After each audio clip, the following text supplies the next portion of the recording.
Rest in peace to Fay Vincent, a name I bet a lot of you don't know, and who had the unfortunate luck of being in the crosshairs of a tumultuous point in baseball history.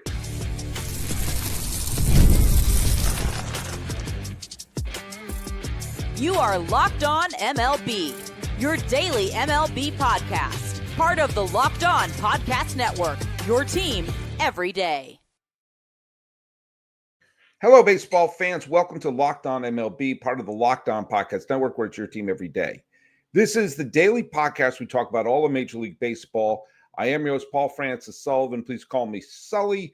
Today's episode is brought to you by our good friends over at FanDuel. Super Bowl 59 is here. There's no better way to make every play more exciting than with FanDuel Sportsbook. New customers can bet just $5, and if you win, you'll score $200 in bonus bets. Download the app or head to FanDuel.com to get started. Follow us at Locked On MLB Pods on Twitter or whatever it's called now, and on Instagram. I'm your pal Sully. I'm at Sully Baseball Podcast on Instagram, or if you want to get a hold of me, just leave comments right down here on the YouTube page. Subscribe to us on YouTube and keep an eye open. I'm going to be posting links pretty soon to in about a month and a half, I guess, I'll be releasing the new In Memoriam video. And yet another name is going to be put into the In Memoriam video, and that is Fay Vincent. And it looks like we got Jeff Cohen, who is an everyday Sully listener, who is posting the last real commissioner, R.I.P. Fay Vincent. Yeah, I'm old enough to remember who Fay Vincent was.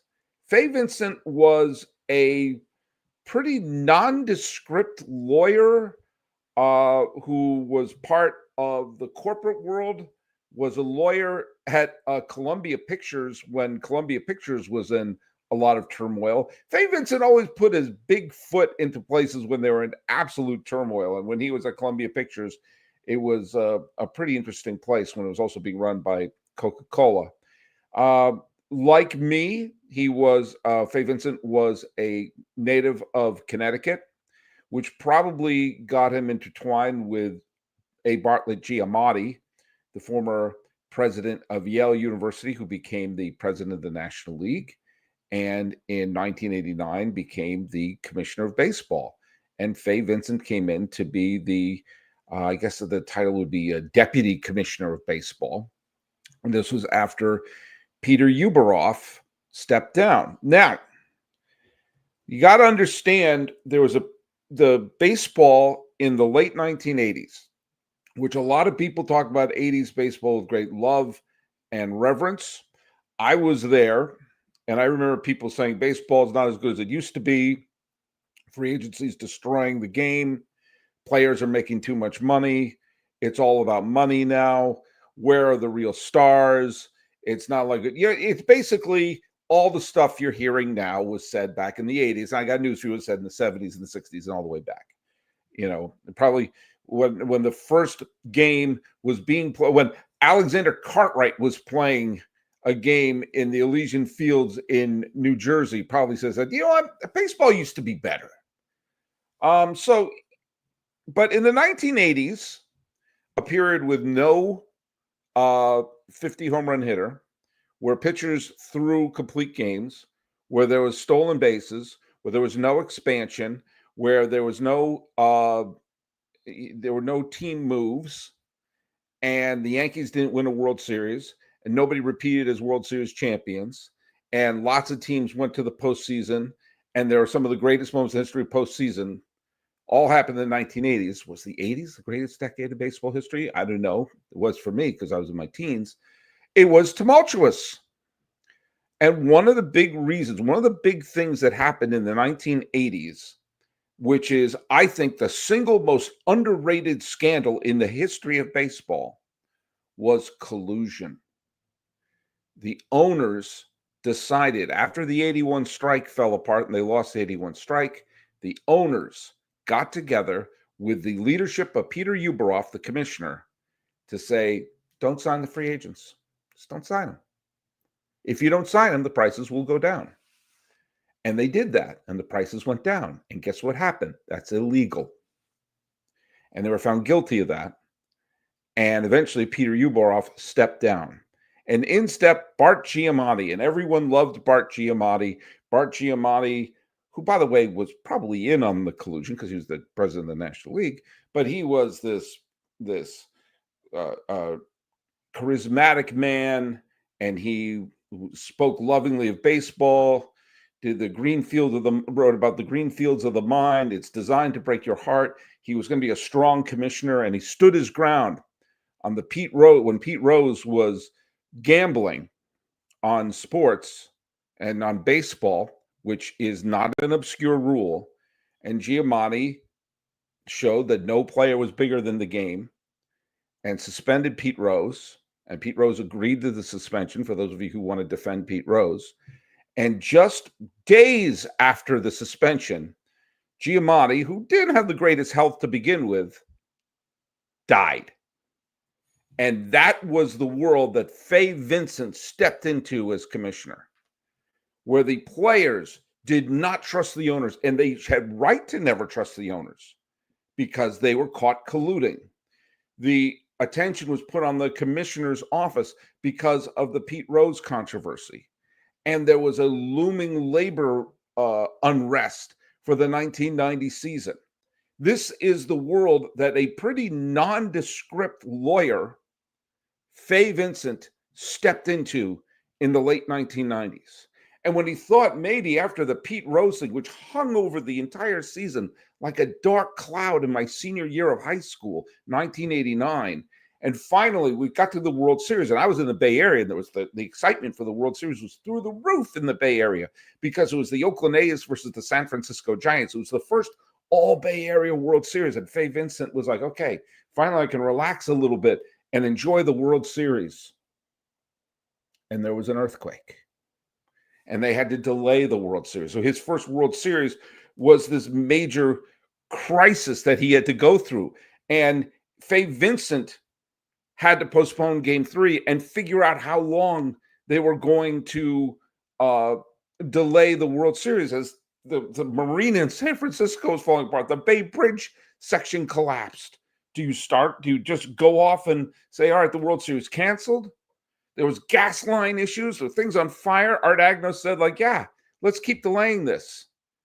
And finally, they did wind up playing it, and then when that ended, in came the lockout. The owners locked the players out because they wanted to have a salary cap.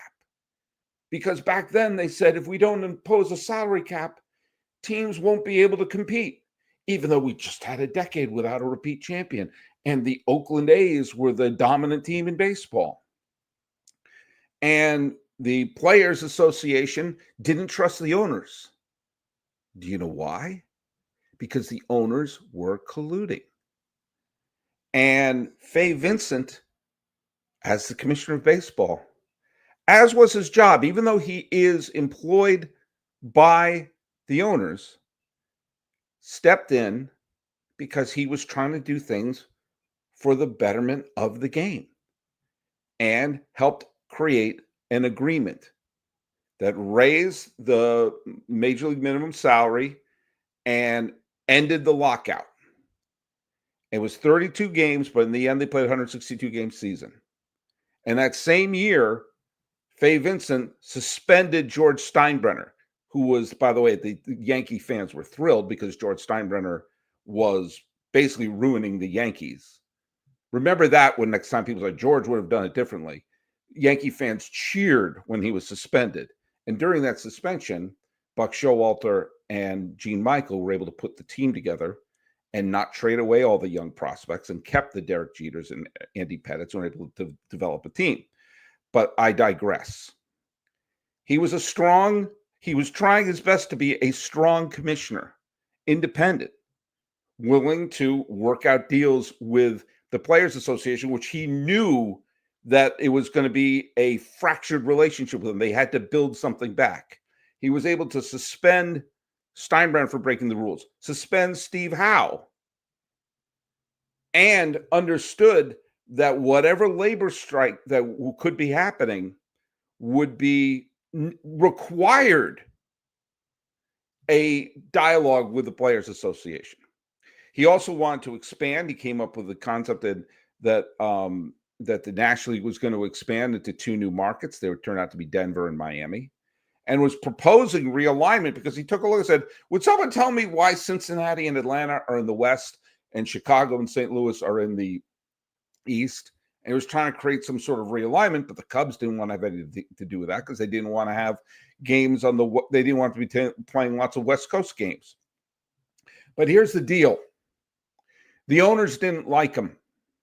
The owners didn't like him because while he worked for the owners, he was doing things for the better of the game. He didn't do everything perfectly. He didn't do everything with a sense of theatrical. He didn't have a great sense of winning the public over the way that Giamatti did in the very short period of time that he was a commissioner. Instead, he seemed to be the commissioner who got caught when the music stopped in musical chairs. And he got caught in a cabal. He got caught in the crossfire of I'll say it, another incredibly underappreciated scandal in baseball history. And baseball lost something gigantic because Fay Vincent got caught in the undertow. Super Bowl 59 is here. 1 game, 2 teams. One's from Kansas City. One's from Philadelphia. You got endless possibilities. And there's no better way to make every play more exciting than with FanDuel Sportsbook. Whether it's predicting the first touchdown call in the MVP or even betting on the coin toss, FanDuel makes it easy to get in on the action. With live betting all game long, you can adjust your bets as the game unfolds and feel the thrill from kickoff to the final whistle. The live betting feature lets you stay involved no matter what happens on the field. And the app is super easy to navigate. Plus, knowing that you can place a $5 bet and potentially win $200 in bonus bets for the Super Bowl, that's just icing on the cake. Download the app or head to FanDuel.com to get started. Bet just $5. And if you win, you score $200 in bonus bets. That's FanDuel.com. Bet with FanDuel, an official partner of Super Bowl 59.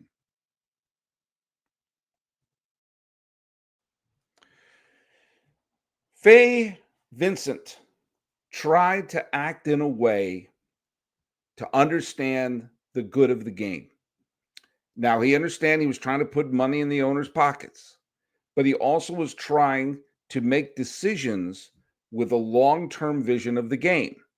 Now, unfortunately, coming in the wake of Giamatti, who a lot of people respected, and after his death kind of took on this mythic quality, Vincent couldn't live up to that. And there's been a lot of deification of Giamatti after his death. Like, oh, if Giamatti was there, he could have stood up to the Players Association. He could have stood up to Bud Selig. He could have stood up to this person. He could have stood up to that person. We don't really know that.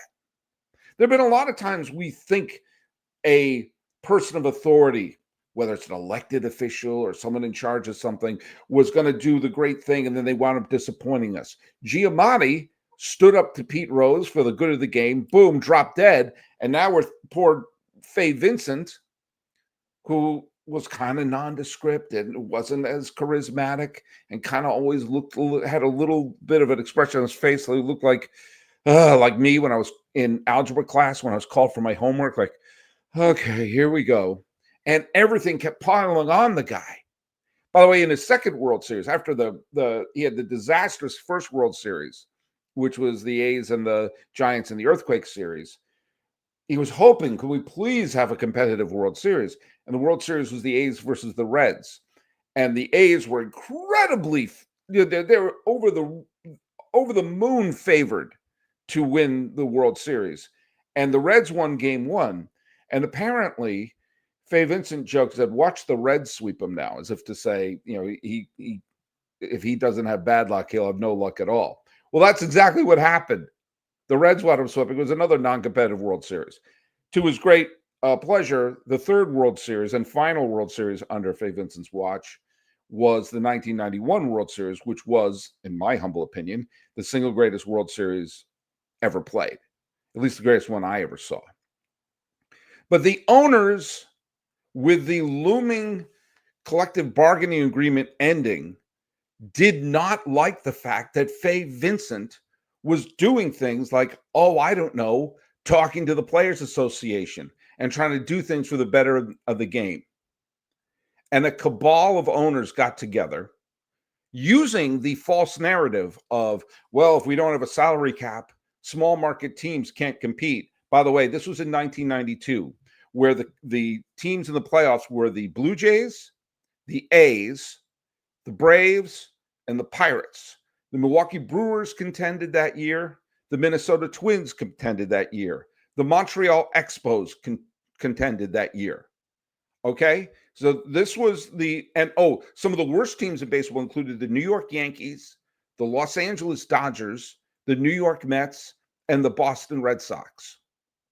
And the argument that was going on was, hey, if we don't do something, it's just going to be big market teams all the time. I was saying that if I had a podcast back in 1992, that's what I've been talking about.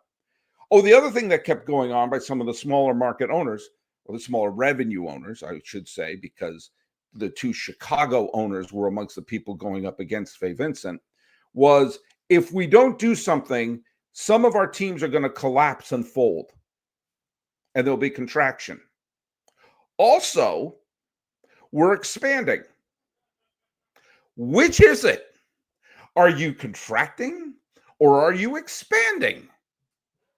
That is, when that was happening, I was saying, like, they're obviously lying.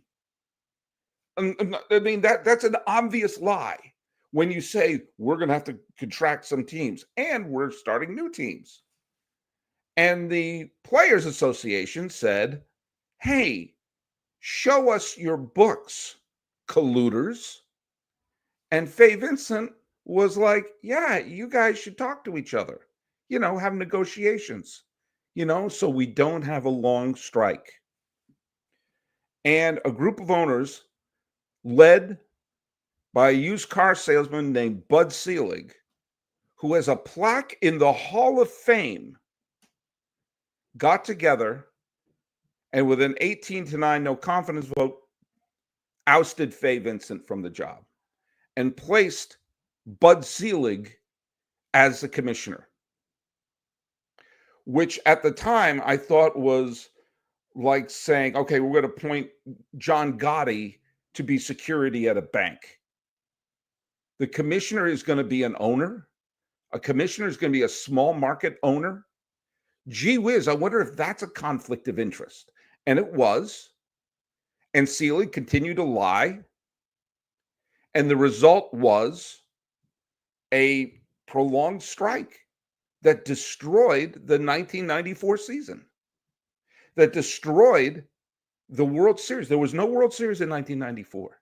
It destroyed the Montreal Expos, who never recovered from the strike. They were the best team in baseball at the strike.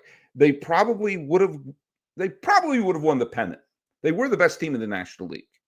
The Yankees probably would have won the American League pennant, but don't sleep on the White Sox. The White Sox were terrific. And Cleveland was having their first competitive season in generations. It was the first year that the expanded playoffs were going to be there. And they pulled the plug on the World Series and caused irreparable damage that didn't get fixed until the steroid era saved baseball. And Fay Vincent was on the sidelines. Now, could Fay Vincent have avoided this? I think we saw by the way he intervened in the lockout of 1990 that he would not have allowed it to get to this point. But the owners and the players just did not trust each other, nor should they. You don't trust people who are liars. And then he basically, what happened under Selig was a generation of dishonesty, of collusion leading directly to the steroid era. Now, of course, revenues went up when the home runs were starting going around, but they turned a blind eye to that. What would have happened if Selig and his crew didn't push him out, would we have had a 94 World Series? Would the Expos still exist? Would Buck Showalter have stayed as a Yankee manager? Would Joe Torre be an obscure figure in Braves history and nothing more? I don't know, and neither do you. But what happened with Fay Vincent shows that you need to have someone. Again, I'm not trying to paint Fay Vincent as being this great figure in baseball history, but at least he was someone who was trying to be an independent voice. And I think that's what baseball needs more than ever right now, is an independent voice.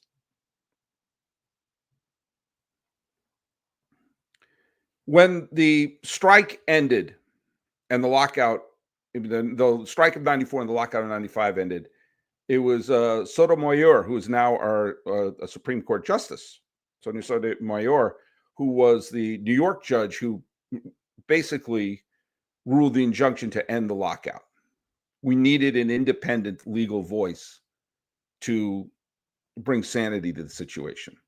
Kind of like when the Peter Seitz back in the 70s was the independent arbitrator who said, yeah, players can be free agents. If a contract runs out, they can find employment elsewhere. It's illegal to not do that.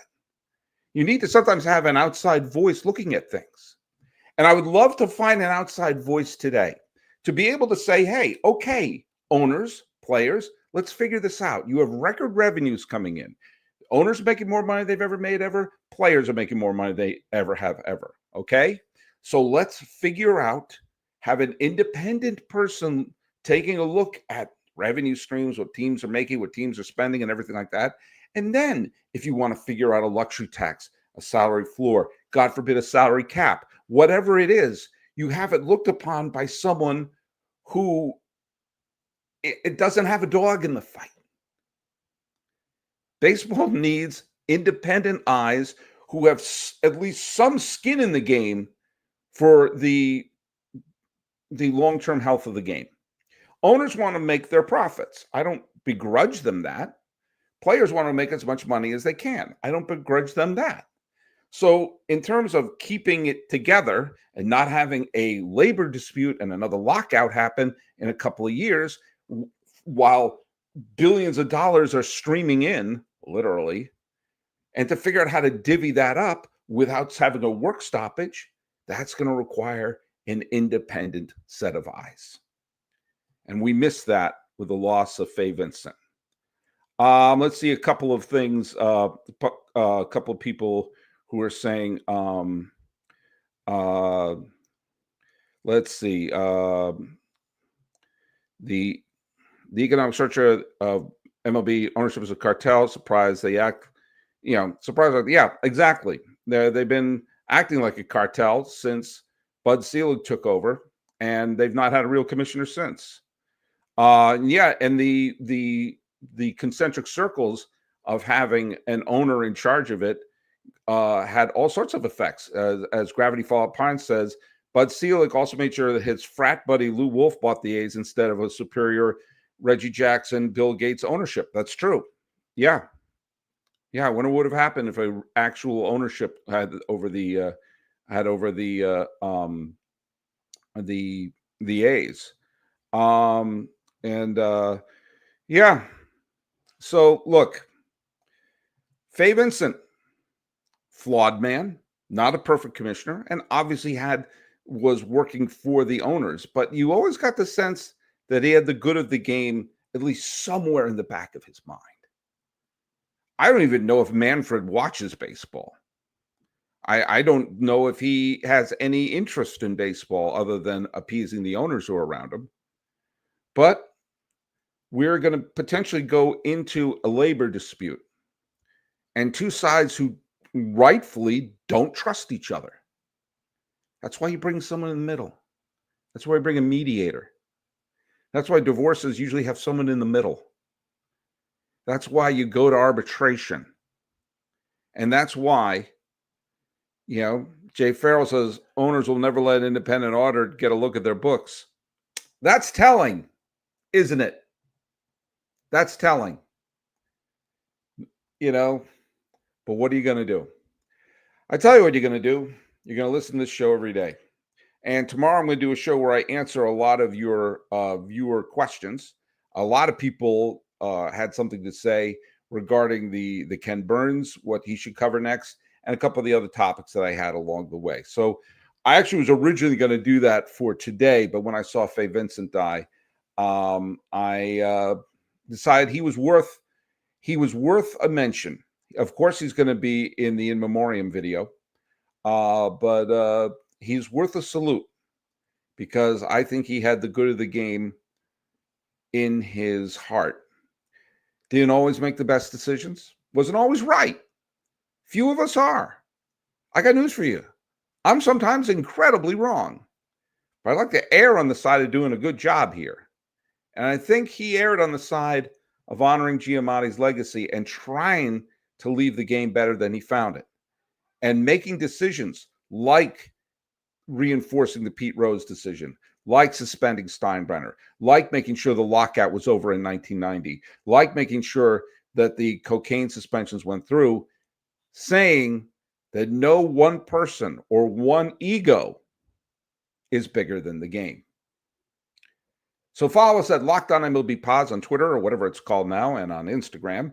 I'm your pal Sully. I'm at Sully Baseball Podcast on Instagram. If you really want to get a hold of me, just leave messages here on YouTube. Talking about the late Fay Vincent and wishing his legacy could have been longer. This has been Locked On MLB. I am your host, Paul Francis Sullivan. Please call me Sully.